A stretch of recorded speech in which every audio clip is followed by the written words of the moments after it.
বন্ধুরা, আজ আমি তোমাদের সঙ্গে এমন একটা রেসিপি শেয়ার করতে চলেছি যেটা খেলেই তোমাদের মায়ের হাতে রান্নার কথা মনে পড়ে যাবে। একদম ঠিক ধরেছো বন্ধুরা, আজ বানাচ্ছি ঘরোয়া স্টাইলে চাউমিন। আমাদের ছোটবেলায় যখন এত কিছু নুডলস বা স্প্যাগেটি ছিল না, তখন বাড়িতে বানানো এই চাউমিন ছিল আমাদের কাছে অমৃতের মতো, স্পেশালি স্কুলের টিফিন বক্সে। তো চলো ঝটপট করে এই চাউমিন বানিয়ে ফেলি, যাতে করে পুরনো দিনের কথা মনে পড়ে যায়।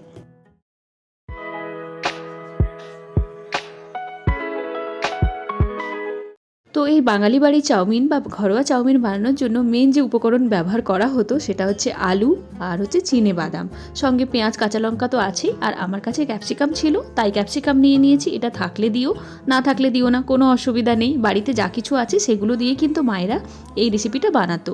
আর নিয়েছি চাউমিন। তো আমার এখানে না কলকাতা চাউমিনের থেকে একটু আলাদা রকম চাউমিন পাওয়া যায়, একটুখানি নরম, তাই তোমাদেরকে আমি দেখিয়ে দিলাম। তো এগুলো হোমমেড চাউমিন, তাই একটু আলাদা হয়। আর এরপর কি করব, প্রথমে আমি কড়াইয়ের মধ্যে খানিকটা জল দিয়ে দিলাম।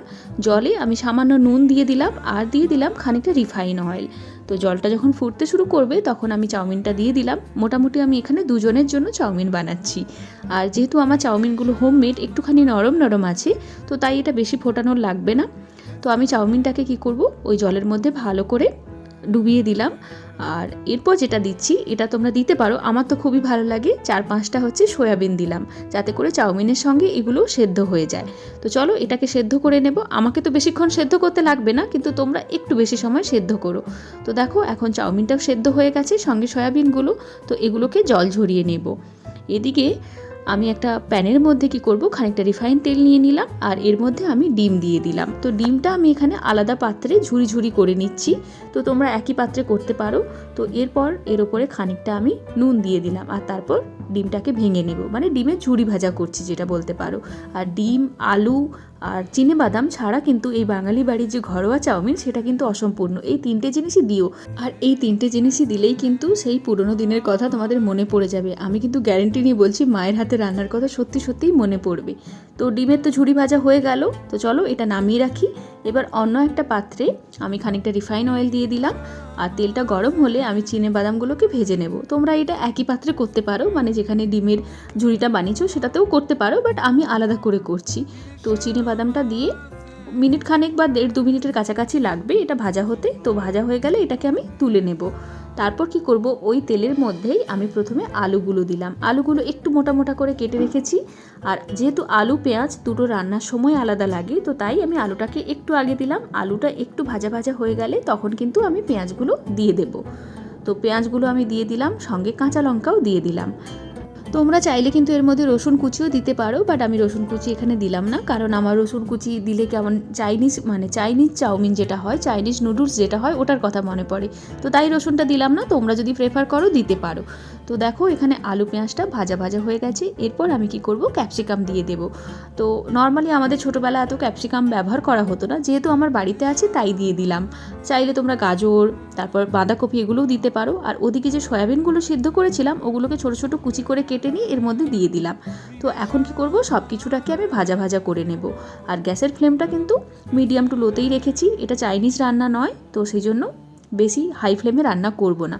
কোনো রকম সয়া সস, টমেটো সস কোনো কিছুই এর মধ্যে লাগবে না। তো যখন এগুলো ভাজা হয়ে যাবে তখন কি করব, সেদ্ধ করে জল ঝরিয়ে রাখা যে চাউমিনটা আছে এর মধ্যে আমি দিয়ে দেব।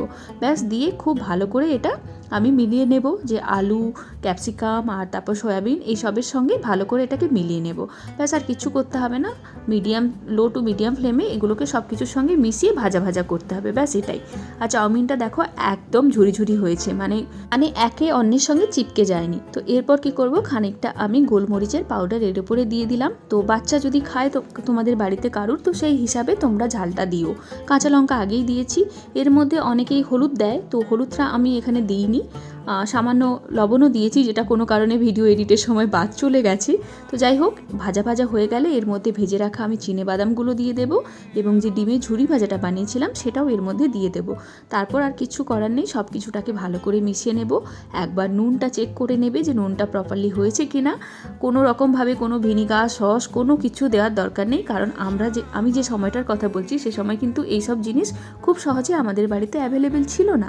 তো দেখো মায়ের হাতের চাউমিন মানে ঘরোয়া চাউমিন রেডি হয়ে গেল। কত সহজে ওপর থেকে কাঁচা পেঁয়াজ ছড়িয়ে দিলাম, ব্যাস তাহলেই একদম টিফিন বক্সের মানে ছোটোবেলার টিফিন বক্সের মতো চাউমিন রেডি।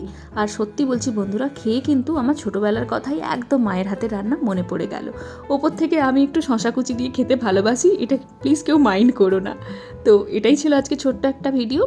হোপ তোমাদের ভালো লাগলো আর আশা করি তোমরা অবশ্যই বাড়িতে বানাবে। তো চলো টাটা আজকের মতো।